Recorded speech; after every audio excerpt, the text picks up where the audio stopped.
All right, here we go. Another episode of People Comics. We have a guest artist today. Brought out the tablecloth for you. Yeah, nice. It's first time we've had a Black table. satin. Yeah. This is actually the material that's going to be used on my next wrestling tights. Tights specifically. That's right. One yes. day, Andy's One day, legs are gonna my be legs are going to be in this, bounding in the ring, kicking and karate roundhousing people. I don't know. Thunderhead's done. Got Thunderhead coming out. It's going to go to print soon. Mother Trucker 3 is ready to ship out. actually freaking me out. Like Yeah. I'm so overwhelmed with the amount of stuff we're doing. Yes, it's that, intense. I just want to get lost in. That's right. In some Some of this stuff. Toronto comics.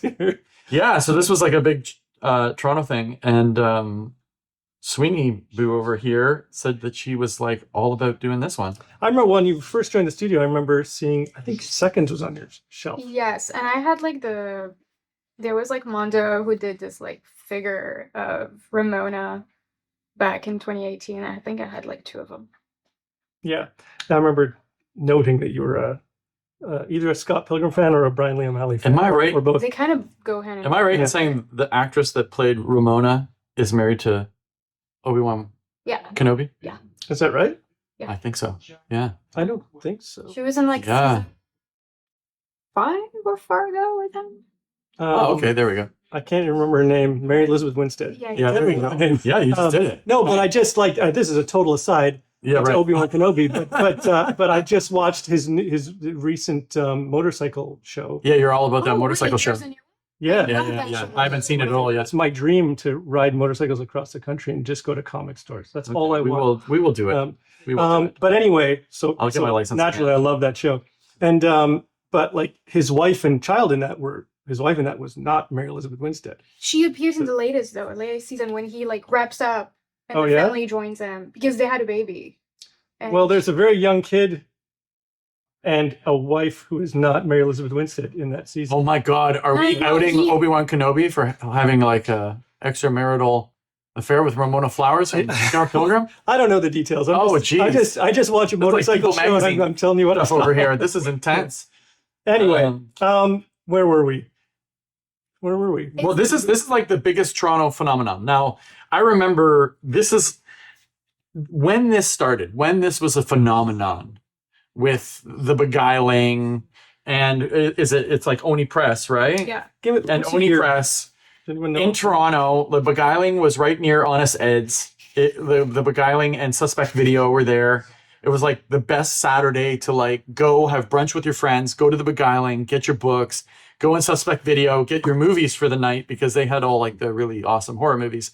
And then if you felt like it, you could go get lost in Honest Ed's for a little bit. Mhm. Which they do in this. Yeah, which they do in that. Yeah. They have a fight Um, there. Yeah. Yeah. Oh, totally. This is And- 2004, by the way, which it feels old. Yeah. But 2004 doesn't feel like that long ago. But 21 years yeah. ago. Yeah, this is when I moved to Toronto. Yeah. This is like the first year I moved to Toronto. And this thing was just taking off and getting pretty big. And I remember, I think it's the 3rd volume or the 4th volume. I remember they had like almost like a street party in front of the beguiling for the launch of this book. And there was thousands of people on the street. Yeah, like I it think was I there. insane. Yeah. I think think you it were was- there. I was there. I might have been with you They at were, the time. They were tents, right? Yeah, there was tents. I think it's where I got stuff signed. Like this is because I you have think a I signed bought this. I think I had a copy, but I bought this from Brian, and he's Oh yeah, from- it's a girl. it's a- Oh, that's adorable. Okay, you said That's in like 2005. Yeah. So- I have a million stories with Bryan too, because Bryan, for like the first 11 times I met him, like just didn't know who I was. And I was I think starting to that's get just I was starting to get insulted Yeah. and near the end. And then out of nowhere we did like a Comic-Con in London, Ontario, and we ended up being on panels together, and it was all of a sudden like he knew everything about me. So it's almost like he was like, if I forget this guy's name again, I'm gonna have hell to pay. And now I'm stuck with him. So it's like all this, and then it was like I was hanging out with a totally different person. And now every time I've seen Bryan, it's like super awesome.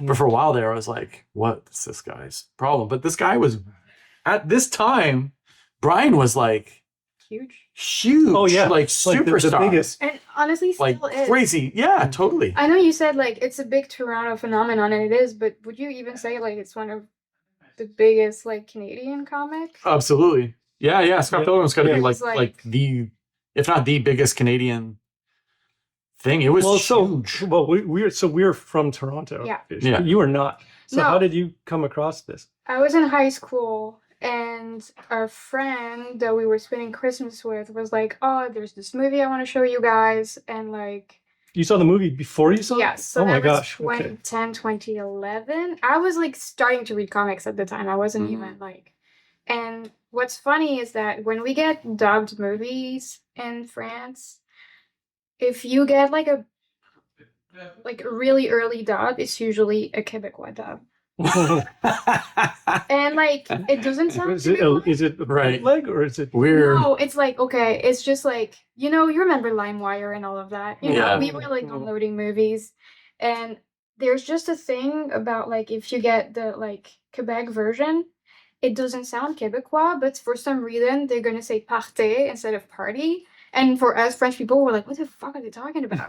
Oh yeah. So to give people like on the show the thing between like France, Paris, and like Quebecois, from what I gather, like they British. normally don't like each other. But it like to give you an idea, like I'm learning French right now because Mia's in school, and the French that I'm learning is very Parisian, regular French. And like every time I go to Paris now, it's all of a sudden like I walk into Paris and like I understand French. I'm like, what's happening? I understand everything that's being said. What's going on? It doesn't make sense. But I walk like just down the street in Montreal and I have no idea what they're saying. And the only way to equivalate it in English would be like if it was your first time learning English, going to like the farthest northern little town in Scotland and trying to learn English.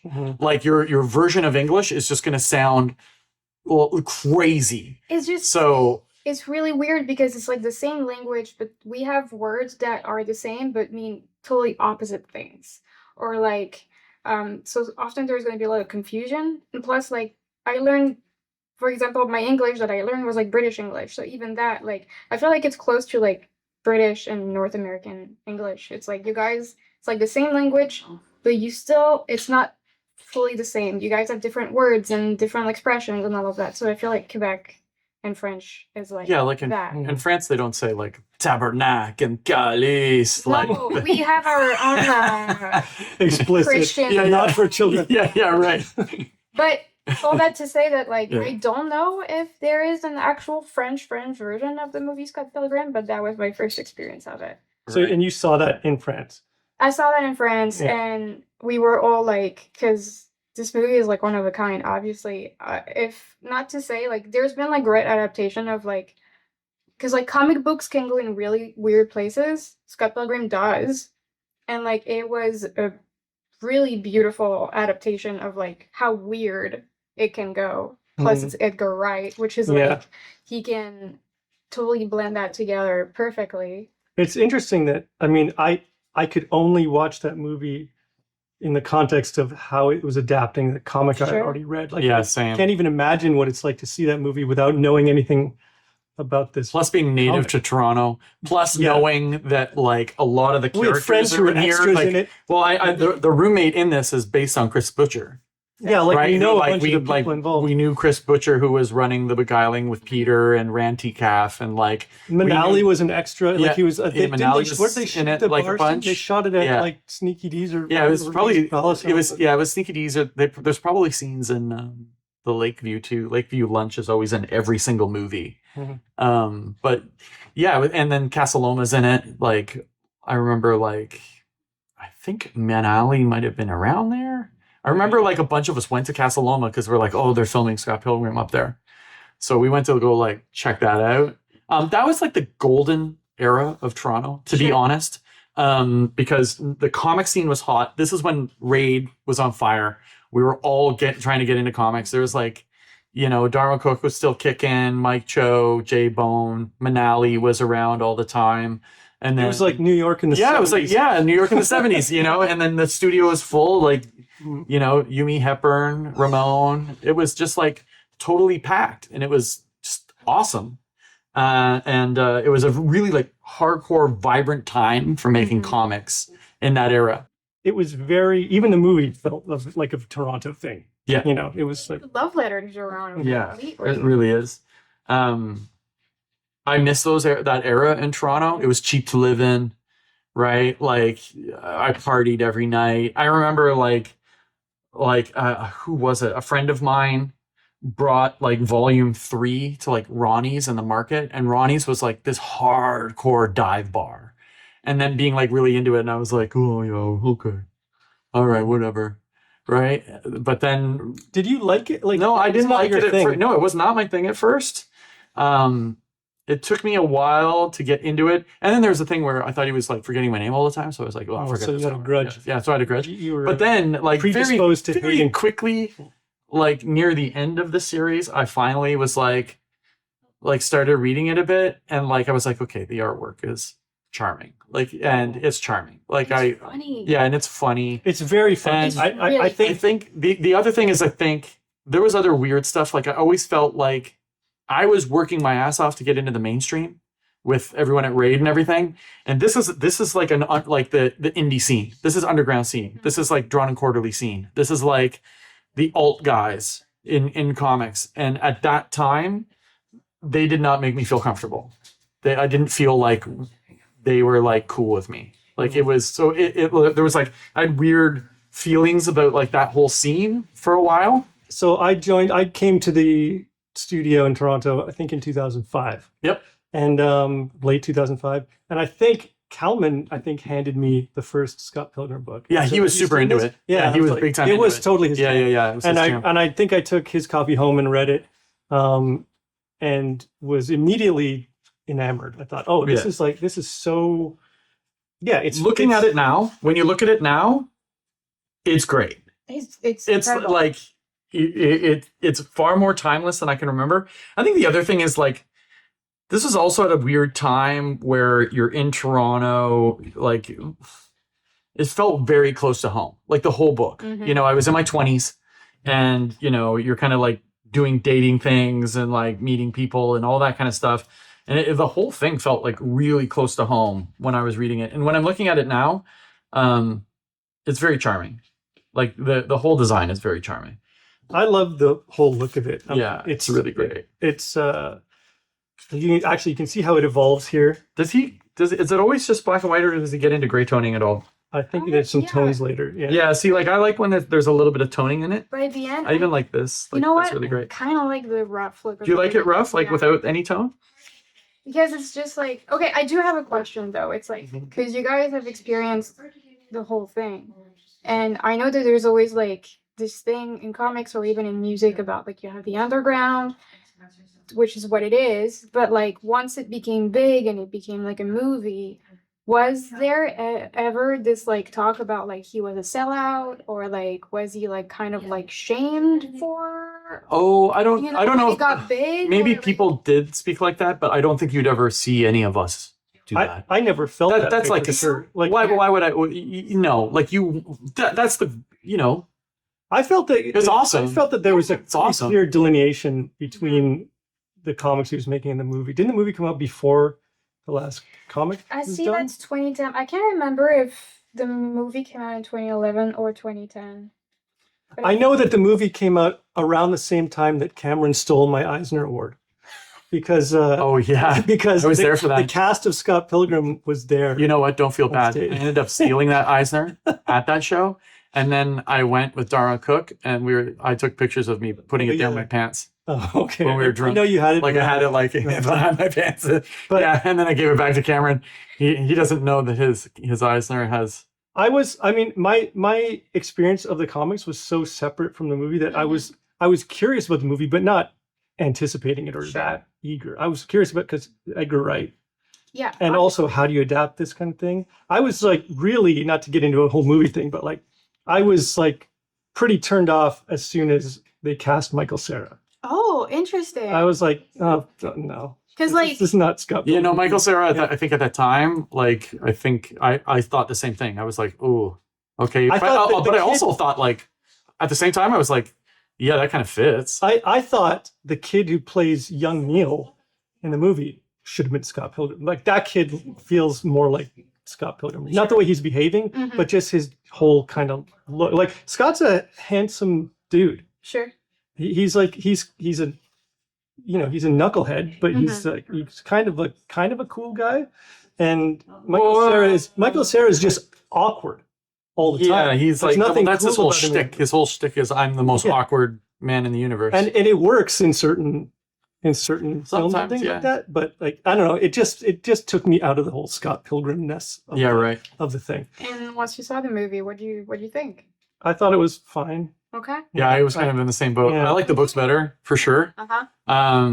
I thought the movie was kind of... It was I mean it was clever. It it's did okay. some original things, but it didn't really, and maybe I'd aged out of it too. Like Sure. maybe it wasn't really. I think we had aged out. And like when I talk to like younger people about that Scott Pilgrim movie, like they love it. Yeah. Yeah, like Well, I'm it's pretty kind sure of Nolan like it's loves kind of that a movie. cult hit. now, Yeah, so totally. that movie. Mm. But I mean Edgar Wright, like I'm obviously like Edgar love Wright's the amazing. hell out of Edgar Wright. Mhm. Like Shaun of the Dead is one of the greatest movies ever. Like it's so rad. But And also, like, if you think about not just on the movie too long, but there's a lot of like the cast, a lot of people became like, like big actors. oh yeah, Oh yeah, big time. Brie Yeah, Larson, Captain America. Chris Evans, Aubrey he was all- Plaza. Yeah, yeah. So, yeah. Oh, Anyway, who was though- that? Yeah, who was the first evil boyfriend? He was am I getting it the right one? There's also Jason Schwartzman. Jason Schwartzman. Yeah. Well, he's the main evil boyfriend. Yeah. I love Jason Schwartzman. Look how rough this stuff is Yeah. compared to later. Like he's really. You know what I love He's most really about it? figuring The out word the- balloons and their lettering are brilliant.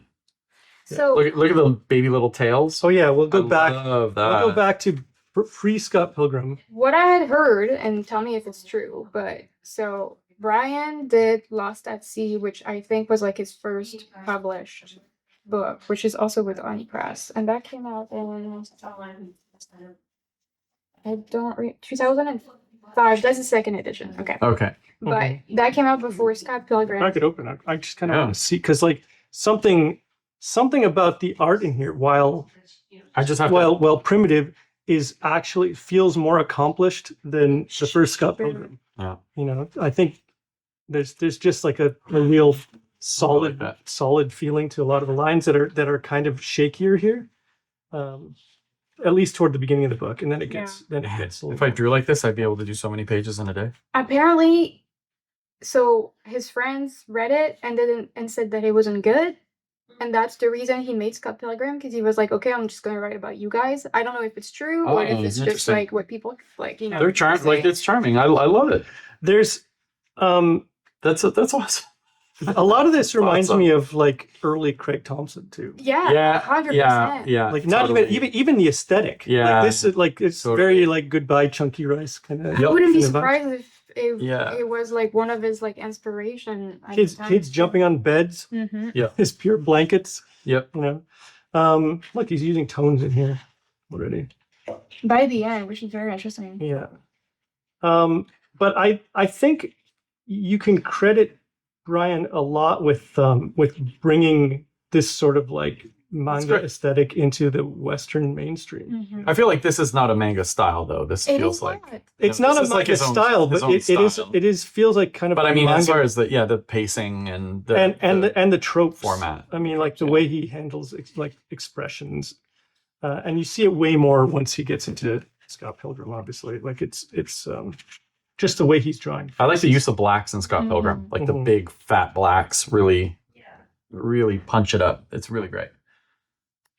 I mean, the character designs are also like. Speaking of blacks, Thank you. I noticed like we're all basically wearing black with black hats. So like this is the most Toronto look ever, and it's funny that we're all doing it. Yeah. Because for years I was always like, every time I saw the Immonens, like Stuart and Catherine Immonen, when they would show up, they'd just be like head to toe in black, and I'd be like, whoa, awesome. But also, what's up? And then you go downtown, they're just all black, always. There's no Very other- Toronto, other- super Toronto. If you're wearing all black, I actually don't remember, aside from there being like this is great. Mhm. that's awesome. Aside from there being a bunch of evil ex-boyfriends, I don't really remember much of the arc of the Scott Pilgrim story, Also, except like- that His movement Mhm. and action is very Kirby. Like it's awesome. It has like a lot of life. Like it's very energetic. and I like the big lettering too. Yeah, the big lettering's awesome. Yeah, like I like that this face only has black dots for eyes. Isn't it? This is when they're fighting in the library. Yep. Oh yeah, this is the reference library. Yeah. So this is where TCAF. This is the first year that TCAF has moved to the Gardens, Maple Leaf Garden. But like, yeah, I was last TCAF 2 years ago. I was right up here. I was where that guy's puking. Yeah, we know that. We know this. That's where I was. Yeah. But I think we can all agree that like his roommate is the freaking best character, even in the Chris book. Butcher. Like, What's crazy is too that this was so big a TCAF, right? Like if you went to TCAF, like I remember like I remember the TCAF that I went to last time was just felt like it wasn't the same TCAF anymore. Because I remember them just like you walk into the reference library and there would be mountains of books that McGiving was literally all day just like handing out, and they'd have like famous like manga artists from Japan, and like they like Bryan Lee O'Malley and Scott Pilgrim was there, and they were just like moving books, and there was an energy like at that show, and like you got to meet some really crazy artists, and like when I went there like last time, it just didn't feel like it had that energy. I mean, Like I was up on the third floor with like this giant like Lethal Comics booth, like selling like Psycho Gorman magazines, right? And like everything else was just like these little like kind of like little racks with like little zines and stuff. And like when I would look down on the main floor, it just didn't feel like they had big guests. It felt like I just didn't seem the same as like when I used to go. Well, I used to be think just like I think Chris had a lot the to big- do with yeah. bringing those guests. so Chris, who was like Like, the to me- roommate in this, I think he was like the heart and soul of TCAF. Yeah, to me, TCAF Right? was, When was he just left. Like, it was just like channeling Chris Butcher's love for comics. Like that's Yeah. what that show felt like. to me. And Chris and his husband, they live in Japan now. I don't know if he lives there. No, but they lived there, in but Japan. They moved. I to know Japan. they're there a lot. Maybe, yeah, maybe They moved there. I just don't know if they're still there. but like I feel like TGAF just started dying after COVID. Oh, that could be. COVID probably affected. It's a not lot even of- in the library anymore. No, they went to. Apparently, people are telling me that like they went to the Maple Leaf Gardens and set up in there, and apparently it was better, except for one guy told me like the roof just started like Yeah. pouring water onto some guy's table. But like for someone being like a complete outsider, my first TCAF was in 2016, and like I came to Canada, and I was like a big fan of Scott Pilgrim, so I got to see Honest Ed's before it got like Yeah, torn destroyed. apart. Did it live up to the legend? It was a mess in there. You see that? Crazy.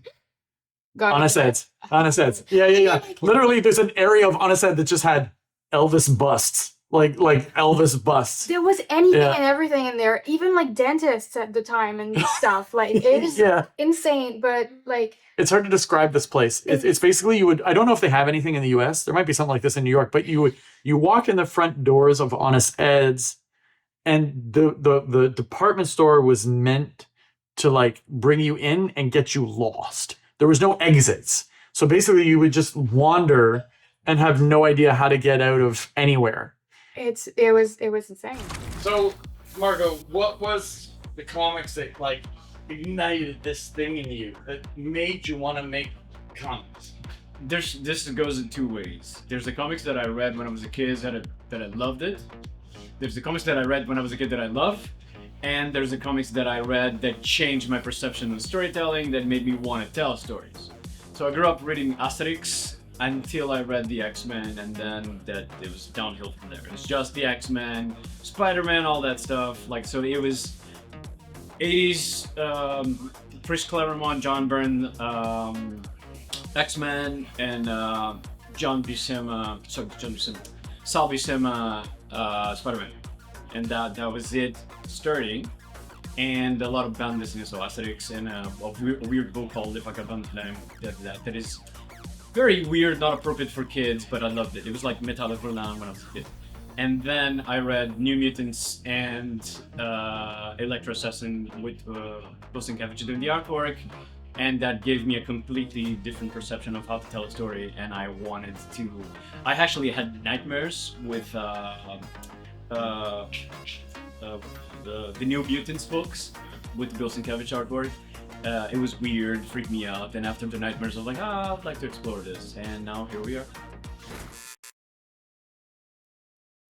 I feel like most people nowadays, it's like you mentioned Scott Pilgrim. I feel like people will know what it is about because of the movie.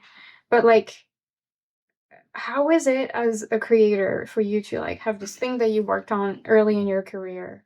Because at some point you want to move on to something else. Oh yeah, we all and do, he right? does, right? Like O'Malley does. Yeah. Yeah, but I'm wondering if he had this like bout of like, I don't want to talk about it, like leave me out of this for a little bit, and now Probably. he's back into, because like, you know, the showcase, there was like the cartoon and Video game. The video game and the movie, like I'm sure the movie came with its own gigantic bags of drama that he probably had to deal with. Yeah, I just Yeah. I feel like not a lot of creators have this like, there's like this one big title that is like what people identify them with, and you have to just like, there's probably a lot of conflicting I don't know, emotions or stuff that you have attached to At this. my age, this is what I want to do. I just didn't want to. I think I just want to do one thing for like the rest of my life almost. You think? Well, I have side projects for sure. Mhm. But like I want to get into just doing one thing for the. I got like 20 more years, right? Mm. So for the last 20 years, I kind of just want to zero in on something to be remembered by. Sure. And I think I don't know how he feels about Scott Pilgrim, but at this point, this far after, like, and if he was to watch this, it's like you should be motherfucking proud. I mean, It's like the coolest thing ever. And like looking back now, if I wasn't like the hottest on it now, looking back at it now with nostalgia and just for what it is, like I think like he did something like Bryan just killed it. Like this is the coolest thing ever. And I feel like if he were like tomorrow to be like, you know, here we go again. Who wants to do more Scott Pilgrim for another 25 volumes? I think people would be like, yeah, man, go. I think it'd be awesome. He might, Yeah. it might take some time to get to that point, or maybe that time. Well, it's been a long time. Yeah, Right. but I mean, I feel like he opened a lot of doors and a lot of minds. Yeah. 100%. Like I think he broke. I don't think he just broke into the mainstream. I think he broke into the mainstream comic artist's brain. Oh yeah. You know, like Yeah. I think like we might have started thinking differently about comics. And look at the format. I mean, This is like manga format. Who was remember- doing this? do you remember Zuda Comics, the Yeah. webcomic initiative at DC? Mhm. They would have competitions to see whether your storyline was going to be a regular thing. I didn't have to compete, right? I was just hanging out with the editor Kwanzaa, and I was like, I have this idea for a thing, and he was like, basically, like Zuda is here to find the next Scott Pilgrim, and I was like, well, I kind of have like an idea, and I told him, and he was like, yeah, just go. And even that book, like Bottle of Awesome was like super like cartoony, like Scott Pilgrim, because that's what they were looking for. Mhm. I've often thought about like going back to some of those webcomic series that we did in this era, like Raising Hell and Bottle of Awesome. I think would be like cool to think about in this era. Maybe if I didn't draw it, but I think like everything you're saying about wanting to do one thing for a long time makes career sense, but I still can't get my head around. I'm still wanna a, bounce I'm around. still a jackrabbit. Like Yeah, I yeah. still want to do like a million different things. Yeah. So I mean, it's hard not to, right? Like, you know, I have like, I think if we write those things and other people draw those things, that might get it out of our system. You know what I mean? But still, it's hard. Like, even with stuff we're working on now, when we're looking for artists doing stuff and you see artist interpretations of the stuff that we want to write, I don't know about Carl, but my knee-jerk reaction is like, oh man, I wish I was drawing this, or I wish I had drawn this. Or But you know what? I don't think he like, also like, he didn't plan this. You know what I mean? Like Mhm. he didn't plan to make this one thing that blew up, that is like his thing. did number one 'Cause, blow like, up that hard? I think I just so. mean like, you know, it's like having this like one thing that makes your name and your career. It's not really something that you can just like predict. It just Right. kind of just happened. You think it just And I happens? feel Yeah. like that happened, and Yeah. after that he did this second. He did do seconds, and then he did announce like a book in 2015 that he never did. Oh yeah. He like announced it at San Diego Comic-Con, and he was like, it's coming in 2 years. And I think the year after he was like, yeah, it'll just come out one day. It just never did. You remember what it was? It's like it was like about a girl band. The main character had like this like short bob blonde hair, and he was drawing a lot of the characters, and it looked incredible, but he just never, yeah, it just never happened. Hmm. And like maybe we'll hear about it one day, and I don't know. I have a feeling that really struggled with the legacy of like, at least for himself, of like, because like this big thing comes out and people have expectations right afterwards of like, what are you gonna do? Oh yeah. And like honestly, I love Scott Pilgrim, but Seconds is my favorite. Yeah, Let's look at it, because I also like it as a work Yeah. much more than I like Scott Pilgrim. I think Yeah. Scott Pilgrim is energetic and fun and great for all the reasons you Niche. talked about. But this feels more authorial and interesting, and it's just a deeper dive into character. Yeah. And there's actually a lot to love about So it. that Comic-Con, I was on panels with him. It was like me, Brian Lee O'Malley, and Chip Zdarsky that were on the panels. I feel like I was on Southern Cross at the time, but he was talking about Seconds. Mhm. And I don't know that it had come out yet, but he was talking about it coming out. Yeah. Okay. Or it had come out and he was just basically telling everyone about it, but Seconds was the project he was on at that time. So this is a Random House book. Mhm. So I guess, Oh, yeah. success of Scott Pilgrim. Moving on up. One of the things I love about this book two of the things are the lettering and the coloring. Oh my Like, just Nathan book graphic Fairbairn- design, just yeah. the book design, graphic Great design design. of this is Well, phenomenal. and this is how we got, I think Nathan afterwards worked on the new version of the Scott Pilgrim colored versions. Mhm. Oh. I've never even them. seen those. Do you have them? No, I don't have them, but they're much bigger and they're quite beautiful, but it's not the same. That's cool. Yeah. I really like Dustin Harbin's lettering in this. Dustin Harbin's awesome. Yeah. So like also That dude's this, awesome. I was flipping through this again recently and thinking about how Oh my god, I haven't read this book in years. I still think about this character all the I time. love her Yeah. design is so good. Yeah, it's really cool. I think it probably influences a lot of my designs. Like I think Olive Silverlock probably. I owes also to this love character. this hair. Like that hair design. Like Yeah. Lino from Thundercats. This kind of stuff where he's doing all this lettering That's outside awesome. of the panels. Like Oh my god, look at this little kid on the toilet. Oh, he's not on a toilet. He's what is this?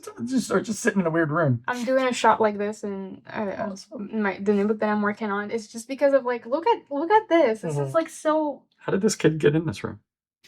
There's a door right here. No. Oh, yeah, okay. There we go. Yeah. You thought it was like a. I have to look at everything upside down. That's Great the colors. that's awesome. Ramona and Scott are in it. Oh, are they? There's like a scene at the restaurant at some point, and they're at a table eating. I always love it when, a creator has their own universe and then other characters can just like pop up in the background Mhm. or like products that they invent. Like in every book I ever done, I have like a shoe company. So everyone wears like the same shoes. And every That's single really thing I funny, do, actually. whether it's sci-fi or not, like people are wearing the same shoe company. So I've invented a whole shoe company. It's so silly. That's so great. It's the use of It's it. awesome. It's like, doing something simple is as hard as doing something very elaborate, sure. even like harder. And it's just like, I wonder how he landed on this page format, like Right? the dimensions. It's a strange. I mean, that's the thing right there, right? Like I was watching this thing on Mobius the other day, Mhm. and he was like, I've been drawing for 40 years to figure out what not to draw, and I was like, oh my god, that's like, we've heard that we heard that from Alex Toth, like you spend the first half of your career figuring out what to put in, the second half figuring out what to take out. Yeah, I feel like I'm about to have that in my work. I'm about to pull back because Mother Trucker is just ridiculous. It's too much, I Oh. think. Way too much. They But take 3 days a page. It's funny because like it's not because it ends up being a choice, and that's what I do love a deadline. Yeah, right. Because like the stress or the time frame that it gives you, it gives you these types of like restrictions where you're like, Yeah. I have to work around it. limitations. Limitations, I think, are everything. Yeah. creatively. Yeah. Yeah. If you have no limitations, I feel like it's impossible to zero in on anything meaningful, and it just gives you guidelines as to where you're supposed to be. Like, what kind of story is this? What kind of how much can I do in this amount of time? I always find if you work with creative directors or people that aren't artists and they give you things like art should be gigantic and free and we need these giant universes and everything, that's the mark of a noob. Mm. Right? Like Picasso always said that, great art is created under like very strict rules. Look at Star Wars, Yeah, or look at Jaws. yeah, Like, those movies are great because of their limitations. Like Yes. when you give George Lucas free reign to do whatever he wants, you don't There's get Star banana- Wars. You don't get Star Wars. Yeah. It's like it's everything all of a sudden, and it becomes nothing. Robert Eggers and Nosferatu. It's like he got his best, in my opinion, his best work done with like The Witch and The Lighthouse, and now he has so much money. It's like different.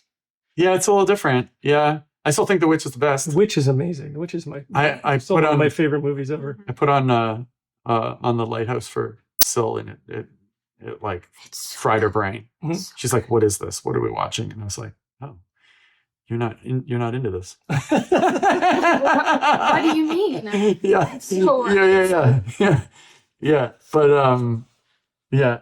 You like when we're done shooting, you need to talk to Mark about Nosferatu. Hated it. Yeah, he loves it for sure. Yeah. But yeah, it's The Viking one too.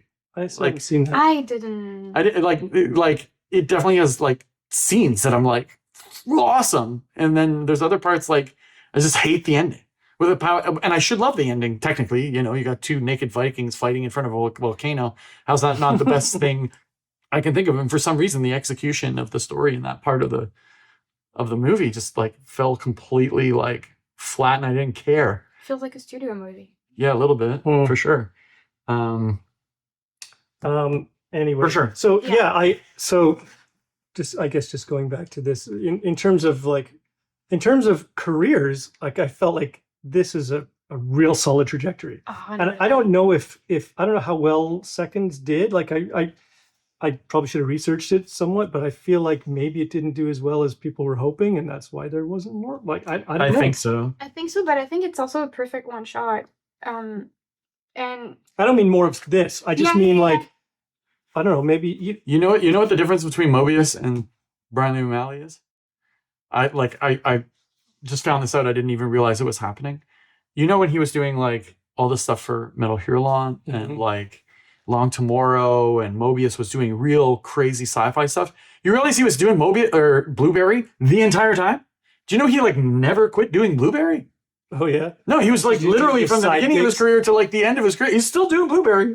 Like it was still happening, and all the other stuff was happening too. Hmm. And like when I was watching that, I was like, whoa, maybe like in my trifecta of Jack Kirby, Mobius, and Otomo, like there's always this Mobius Jack Kirby thing happening. And after like the last 3 days, Mobius just kind of went like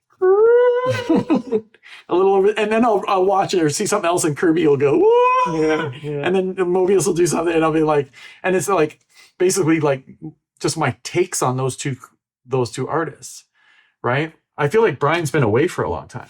Mm. I know he did Stock Girl, which is like super cool, I mean- but like this guy needs a comeback. I think there's something that we forget and we need to take into consideration is that he didn't start with like superhero stuff, right? He No. started with his own thing. Yeah. He made. I'm sure he's comfortable. He doesn't have to work Sure. for a long time Sure. because like there's still Scott Pilgrim stuff that is coming out. He's making money out of this. He's comfortable. So like I think it's like, and this is just totally me just like making up my own shit here, but like he probably came at a point where it's like making a book is hard, Mhm. right? Yeah. He's got the money. He can keep like he's probably like if I'm gonna put something out there, I'm gonna take my time and like do it right, or I'm not going to do that. You know what's up? This is the Rocky syndrome. Right now, he's like Rocky 3, Rocky 4. He's gotten all the money. He's gotten soft, right? He needs to go back in the gym. He needs to go back into the dirty ass gym with those dudes. I don't know. Dude's I like see, he needs to get right. We need to take Bryan Lee O'Malley. And what was that? Oh, what's that Michael Douglas movie? The Game. Remember The Game? oh, yeah. Yeah. You We need to a Bryan Lee The Game. O'Malley The Game to get him back in the game. Reawaken. Yeah. Appreciate life. Yeah, we need to throw him in the No. dirt. I but hate here's- that movie. You know what all this Did you? makes me. It's a Fincher movie, isn't it? Yes. Yeah. It's so insane. It is very insane. But like, if we the gamed Bryan Lee O'Malley to get him back in the game, so he has like a massive comeback. That's a comeback I want to see in comics. I want to see a Bryan Lee O'Malley All this gigantic just makes me comeback in think, comics, like a new book every year. The It'd be question amazing. is why? Like when I look at this and I think like This is complete. It's if amazing. I had, Life's if work. I had done if I'd done 6 volumes of a series, saw it through to completion, this is a full book, followed up with like basically a novel, like why do we need more? Like this is, like what's the compulsion You to know the have history of not completing our series. Yes. Like Isla and Yeah, like yeah, Southern yeah. Cross are not I've finished. like They're not finished large work. history of incomplete. Yeah, me too. Yeah. But It's so the like worst. maybe I'm just appreciating the fact that he's completed some stuff.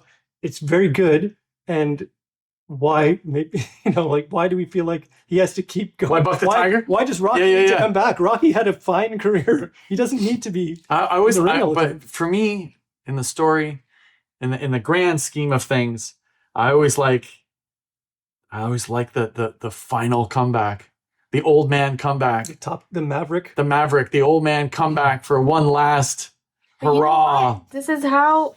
I love that. This the fact that you want him to come back is how you know he's doing it right. Because nowadays we have social media. We're freaking everywhere all the time.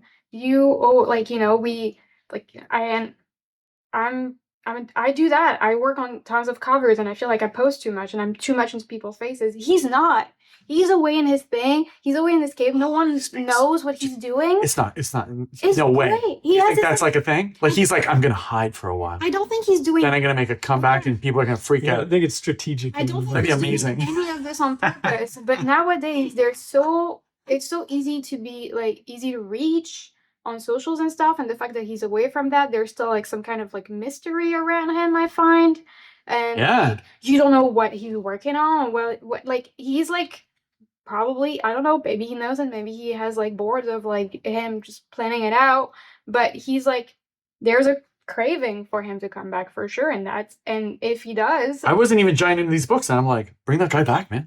there you go. Let's go. I want to see that go. That'd be amazing. That'd be super cool. See, like everyone is like loves Taylor Swift, but I think she needs to like, Yeah, she needs a Madonna. She needs to disappear a bit and then turn into like a new I Madonna. think it's Yeah, I yeah. don't know, it's something that I'm really aware of. There's a reinvention in your career. There always needs to be reinventions in order for your career to go on. And if you think of Mobius, he had so many reinventions. Really? So many. Yeah. Well, like a Frank Miller, Yeah. also constantly reinventing. Always himself. reinventing. There always needs to be that reinvention, I think. It's good, honestly. It's a good thing. Yeah. Because you don't want to be stuck doing the same thing all the time. Who's your favorite character in Scott Pilgrim? Oh, let me just say something here that I don't think it's a hot take exactly, Okay. but like well, maybe it is because like the whole series is about this, but like I don't give a shit at all about Ramona Flowers. I'm all about Kim Pine. I was about to say that. Everyone- I was literally about to say that. Yeah. I don't. Of course. Part of my problem with this whole series is that I don't care if Scott hooks up with Ramona Flowers. I wish she'd just go away. Yeah. Everyone else in this book is more interesting than she is. And honestly, I don't really like. Scott is not a good person. Yeah, there's Yeah, no. also that. Like, does he deserve No. some No. happy relationship? I don't know. And the best character is Wallace because Wallace is always calling him out on his bullshit, and I love that. And young Neil is the Young best. Neil's great. And Knives also awesome. I love. Okay, so Knives was my favorite for most of it. But I guess love my Knives. point is like the whole story hinges upon you caring whether Scott hooks up with Ramona, and I don't. So is that a failing of the series? No, I think No. it literally says everything about you.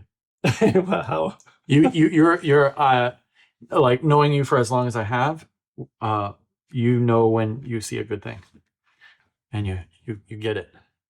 Oh, maybe, but also like I think there's artifice to this. Like there's like I don't even know if Bryan believes that Scott should be with Ramona. I don't think so. Like I just feel like she's this sort of like literal dream girl, right? Like Which is the manic she's- pixie dream girl. Yeah. Yeah. And so like she's not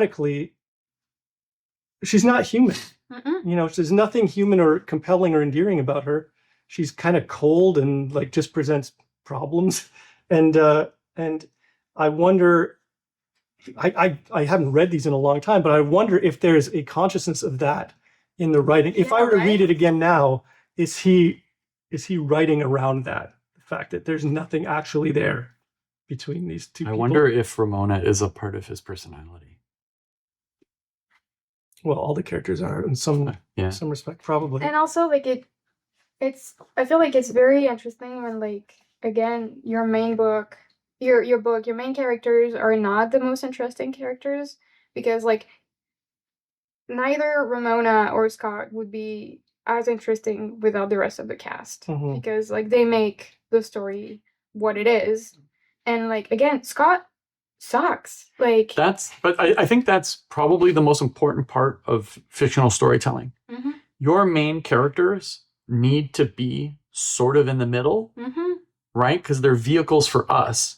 So you ever watch like read or watch a film or a TV show or read a comic where the main character is just like the biggest scumbag dirtbag, and sometimes the other characters are, and like trying to enter that world in that story is like almost impossible from the jump, because you're like, oh, this is kind of cool, but I just fucking hate the characters. You need them to Yeah. you need them to see some ducks in a pool and collapse. Yeah, before you can See, relate to them. exactly. The Yes, we were just talking about Sopranos. Yeah, That's exactly they it. need to be in the middle. Yeah. You know, they need to have both sides for the audience to put themselves in the position of that character to go on the ride of the story in that world. And that's why a lot of the side, he does so well with the side characters, is those characters are meant to be, you know, they have their quirks, but they shouldn't be too crazy, because we still need to be, you know, Yeah. inside them to like experience the story. And So if, you know, all of a sudden like Scott turned into like a psycho killer rapist, you're like, oh, well,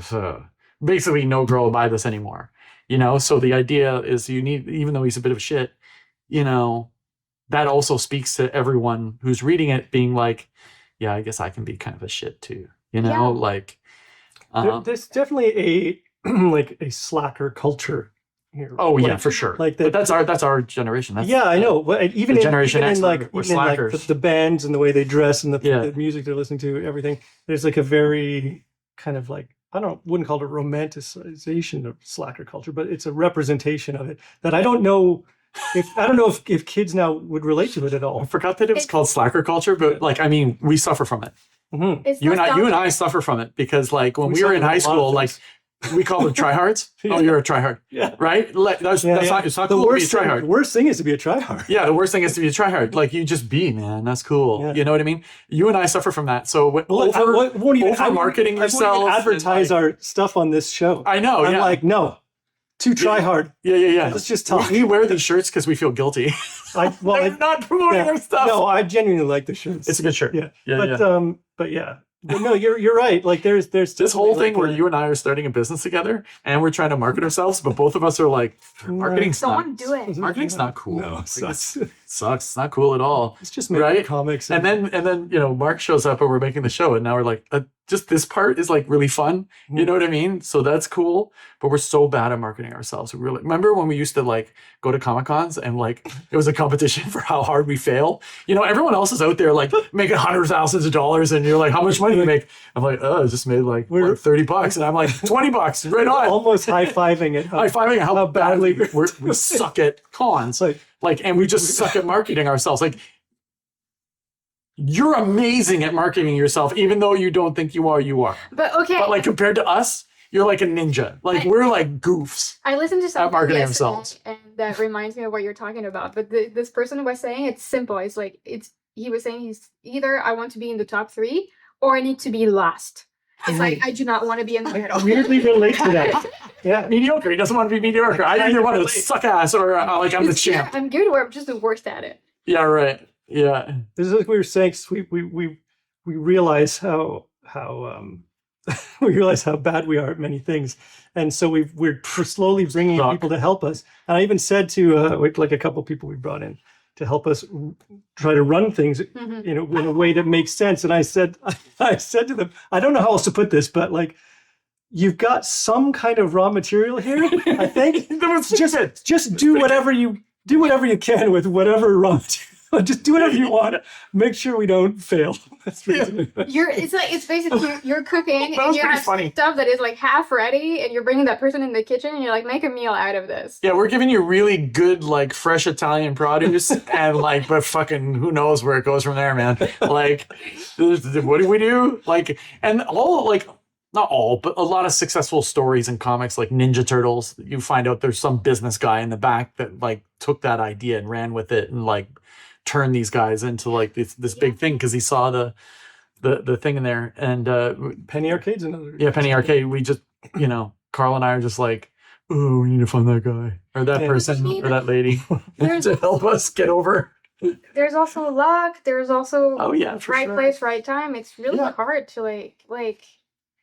Yeah, But I mean, that's the fun part. I mean, it is. Yeah, It's trying. literally, I figured out that my days from 9 to 5, I maybe do one little drawing for like 2 hours, and everything happens at night. But like daytime is just this. Mm-hmm. It's marketing, it's selling, it's administration, it's Exhausting work that like is not us actually drawing. Even signing and sending in a voucher to like a publisher, I'm like, well, that's my day. I don't know. Oh, I'm doing now. Yeah, like that. I gotta find this email. I gotta go and like digitally sign it and send it back into it. Like, we were getting into this, and like I've had so many like emotions about this thing over the years. Like, I think it'd be really cool if he had to come back. If he had to come back, we should have on the show, and then you should be on the show, and we can like talk about it. He's a real cool guy. Like I've talked to him a bunch. Like it'd be really fun to have him on, and like we just like ask him the questions that we came up with in this thing, and he'd be like, "No, that's not right. No, that's not right either. Yeah. No, none of those things are how I feel." Like, but again, this is the thing, right? About someone that like you don't know anything about because you know so much about people nowadays that like you come up with your own like stories and you invent things, and I kind of even like I don't want to know.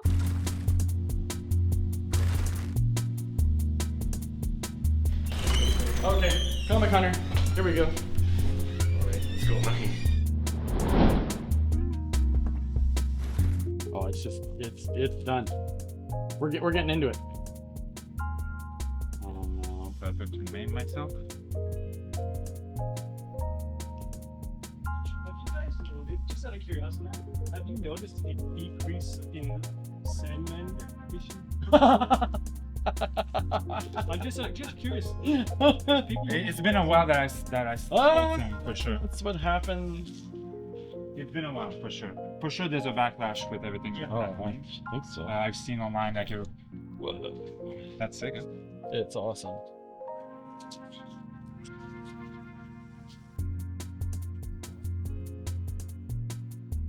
Wow, these are dope.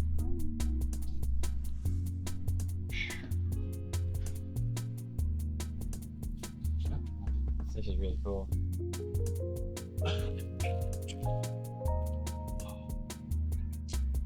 This is really dope. Oh, that's awesome. It's really good. So I'm not really allowed to mention, but I'm working with a rock star. Okay. And this rock star is my favorite rock star of all time. I've been obsessed with him since I was like in high school, and the universe just put us together. It's like crazy, right? But I never talked to him. I talked to like the people that work for him. Yeah. And there's a piece of me that is like, so I get like little crumbs, like they'll be like, oh, the boss really likes it. He thinks that's like really cool. And I'll be like, oh, it's awesome. Yes, he likes it. Ah, he likes it. But like, I don't know if I ever want to talk to him, because if I talk to him and I find it like, and I was to hear or find out some stuff, I would just be like crushed. I'd be like totally bummed out for the rest of my life, because I've been obsessed with this person and their art and their creative and their music for like my entire life. And turns out Yeah. just I hope like they never see this, because I'm going to be like, I do want to meet them really bad now that I've worked for them. And it might happen next summer, but like I'm terrified because I worship this person. It's going to be really, meeting your heroes. really intense. Yeah, meeting your heroes can, but then, I wouldn't say he's my hero, but definitely like a person I think is cool. But like, when I met Elijah Wood and like, we went for a couple dinners and hung out and stuff. And, if he's, goes to the Bishop and Bag over here in Montreal, I hang out with him. The sweetest human being ever. Yeah, but then Do you know what I mean? Like if you met your hero and it's Also amazing taste. Oh yeah, he's a Amazing genius. taste in Is movies like and Spectrovision is like the coolest movie company. Yeah. But like, if you were to meet your hero and they were just like Elijah, you'd be like, oh my God. It is, but also So cool. it's like, I don't know, maybe it's sick, but like I don't want to see them as human. Okay. I don't want them to become You want them just to be like I these just- ethereal, I like want like it, yeah. Greek gods that like Yeah. have created. That's cool. Yeah, I want to That's definitely how I think Yeah. of Kirby and It's very Mobius. old Hollywood. Yeah, it's like Yeah. there's too much. We know too much about other people nowadays. I want to keep a little bit But of I mystery. like Otomo's my last one. He's in the 3 and he's still alive. Like I feel like I need to meet him, but it would just be like, hi. But you know what? Not worthy. If you meet one of them and then one of them end up being a douchebag, I'd be like, yeah, all right, cool, okay, cool. I'm fine with that. I don't. But I would never look at their work again. It would ruin it. I'd be done. I'd be done. I'd be like, for them being never gonna really- read this. Never gonna watch it again in my life. Okay. It's over. Okay, I have a question. But would you prefer if like one of your heroes ended up being just like rude when you meet them, or they end up, being like me too? I'd rather bet them being Oh, just way, rude. Just yeah, be a rude than me diva. too. Be a diva. Yeah, well, like we don't want to get into like Exactly. the NG of things. I You know what I kinda- mean? Like all of a sudden terror. Yeah. We don't want that. I kind of That'd be the miss- worst. there's always like stories about these people that have Yeah. like all these people that are like work for them, and they're kind of just like, I don't know. Yeah, a little bit of divas. I don't know. Because like I would never be able to be like this. As a person. That is my biggest turnoff. Like of any of people who are celebrities, especially people who think they're celebrities in comics, to act Mhm. like divas. I'm like that behavior is like repellent to me. It's disgusting, gross, ugly. Like everyone deserves kindness and everyone deserves to be recognized. And when someone comes up to you and they clearly are a fan, to Mhm. treat them shitty Sure, of course. is like in my mind one of the most ultimate sins that you can produce. And if I ever did it, I would feel so bad and I'd immediately be like, oh my god, I'm sorry. You know what I mean? But like for me, like treating anyone or any of your fans Especially your with fans. disgust, you're scum to me. Like you don't deserve to be where you are if that's how you feel about the people that put you there. That's why I'm like, never meet your hero. You never do. You never do. You keep having this like, fantasy in your head, and it's great. Yeah. Although I did meet Bryan like once. I went to he was doing a signing at can't remember at the library in Toronto. He was really nice, and he told me that his mother's name's Cecilia, and that's all I know, and that's all I need to That's know. all you need. That's Yeah. more than That's enough. great. That's Yeah. great. The last bunch of times I saw him, which is going back years now, I don't think I've seen him in 5-6 years. When I did, I'd seen him a couple times. Mhm. And every time we saw each other then, we like sat and talked and it was cool. He was being super cool. He seems Yeah. like a He super. told me like what he was doing, like, oh, I'm moving to LA and I'm doing stuff over here. And it was like really awesome. But yeah, he does Snug Girls. Snug Girls, great. Yeah. And it's back. Oh yeah, right. Yeah. This is like I'd like to see him draw stuff too. The artist on Stunt Girl's awesome. Yeah. Leslie Hunter? Oh my Oh gosh, my she's God. great. So good. She's unreal good. I love her. stuff. But he should be proud because like other creators, people like us, were like, dude, right on, you rock, dude. Especially You as, rocked it like, so hard. Canadians and you Oh guys yeah, being Toronto, from, like, Toronto the- boys. Yeah. Toronto can get really like catty and Sure. really like a snake eating its own tail and Sounds really scary. competitive and mean to each other. Yeah. And it took me moving out to Montreal to be like, look back on all those people and that time and that stuff. And when I see them now, and I'm just like, dude, you're awesome. It's totally cool. It's awesome Yeah. because I'm now not part of it. I'm removed, and I feel good about that. Do you think that's still there a little bit, or that went away? I mean, I hear stories like, Still, wow. yeah, I hear stories, but like, it's probably I nothing think it compared to what might it was. also I be- think it's fairly light. Might compared also what it have to was. do with people of a certain age Mhm. competing or coming up in a certain industry or a certain environment. There's just going to be people butting heads. I was always the baby of the group. Mhm. Like I was always like 4, 5, 6 years younger than everyone, if not like 10 to 15 years younger, Sure. like Jimmy and Amanda. But like, so I was always the baby, but like, that whole crew, everyone's in their 50s now. Mhm. You know what I mean? So like they've been doing this thing for like 25, 30 years. So it's like, you can't be aggressive and competitive and petty and No. angry in your 50s. That's just weird. Yeah, like, Like that's try hard, man. They're trying too Too hard. try hard, yeah. Too try hard. Yeah. Anyway. Not cool. there is a certain amount of, like, I think, Canadian pride in this. Oh hell yeah. Like, 100%. I'm 100%. proud of O'Malley, and I'm proud of So like, proud. of being a Canadian artist and just Also, when Having grown every up time I with this- look at this, I like can picture myself on Saturday being in like Kensington Market. I can picture myself going to Ronnie's. I can picture myself going to Sneaky D's for brunch, or Sneaky D's for King's Crown nachos. Like after getting hammered at like that's the other metal thing. show, Is it is you know, like like I'm seeing it's kind of a snapshot of the time. my That's life, beautiful. and that part of my life was one of the best parts of my life. It was, you know, sure, there was lots of drama. I was wrapped up in a whole bunch of stuff and whatever, but like, it really felt like, you know, in your 20s up into your early 30s, you really start to feel like an adult, you know what I mean? And like, and as an artist, as a comic book artist, like, no rules. I'm gonna stay up till 3 a.m. every night. I'm gonna work till 4 or 5 a.m. No one can stop me. I'll And get up just, at like, 10. Yeah, I drawing don't all care. the time, and just, Yeah. like, yeah. And I partied a lot then, so I would like, you know, I was always going drinking and hanging out, and I think I smoked a lot of weed in this era. I mean, Some like, of it's a blur, but I hope he's proud of what he's done in terms of like it's, you know, it's a full series and it's solid, but also what and it iconic. exactly and what it brings to people. Just like you guys this were is like a saying, like, beautiful, iconic. Despite the simplicity, it's like such a Also, iconic, beautiful unmistakably him. yeah, yeah. Like it's Yeah. simple, but also Oh, like, him. no one else would have drawn it. Like that's just No. pure Bryan Lee O'Malley, right? exactly. You know, I said that Pope was the last rock star in this business. I don't know that I see Scott Snyder as a rock star.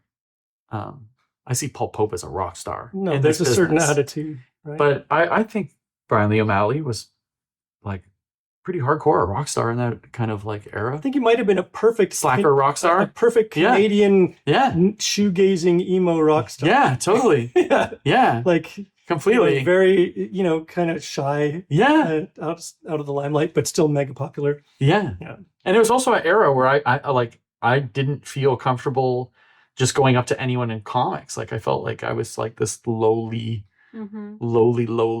creator that wasn't in or like accepted enough to talk to anyone, you know?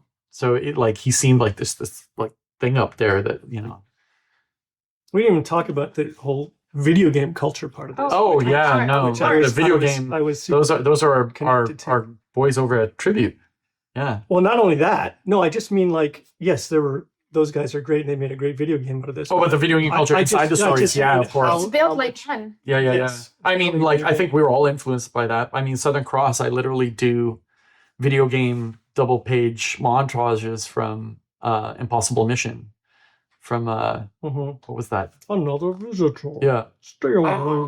Oh, like, that's all video game stuff. Like, he really, like, got into, like, bringing, and I think that's one of the things that I was most impressed by. Because it was all early Nintendo kind of references. Yes. Exactly. Right? And the early Nintendo was, like, That's my thing. why- So, like, that's why I got I- really into that. I gave like power I think I meters gave and- book 1 to my son to read like a few years ago, and he wasn't terribly interested. And I wonder just how much of its appeal is related to our age, when we grew up, and the stuff that like the early Nintendo Yeah, of course. aesthetic and all of the tropes around video games, and like the types of music and the whole environment and setting of this thing. That just reminds me of the scene we're writing in Katana Boys with Taiga, and he's on the motorcycle and he's downing the energy drink thing, and we have like a power meter. Do you think like kids nowadays are very going much to that. read this and be like, "Oh, look at Grandpa Boomer putting in a power meter," Yeah, probably. right? Like, I was there, man. yeah, I was there when the I was NES there. I was there when Street Fighter But see, first came out.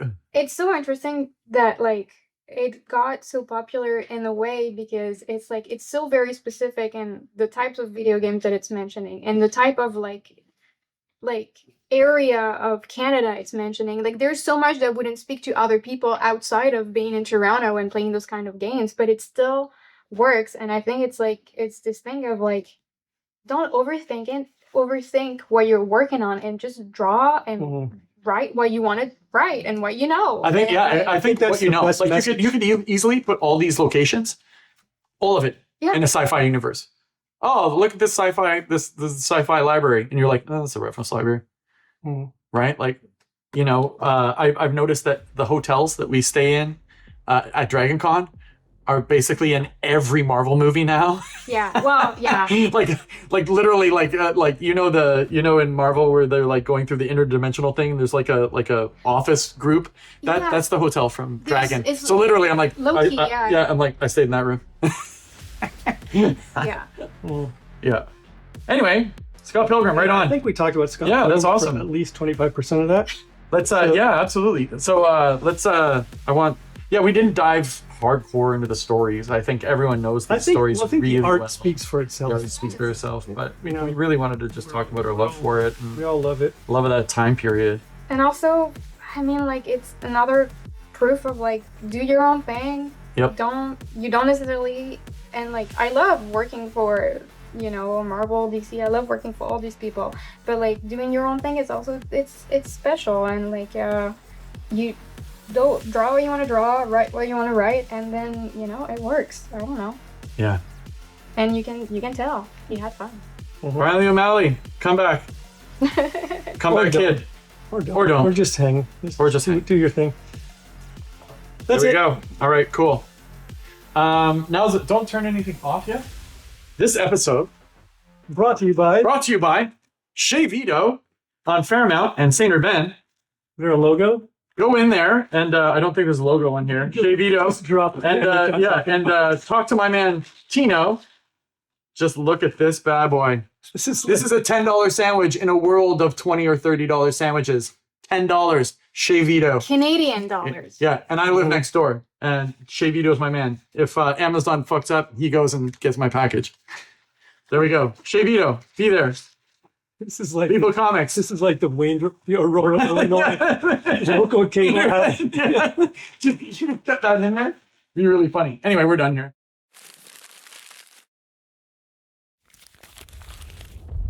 Terrat is an experiment gone wrong, and he's just out for vengeance.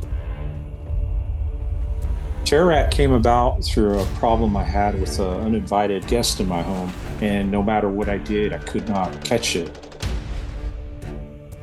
So I'm watching this thing. I was up late at night watching this thing just run through my house, and the word terror came to my brain. So I combined the words terror and rat, and that's how the character was born.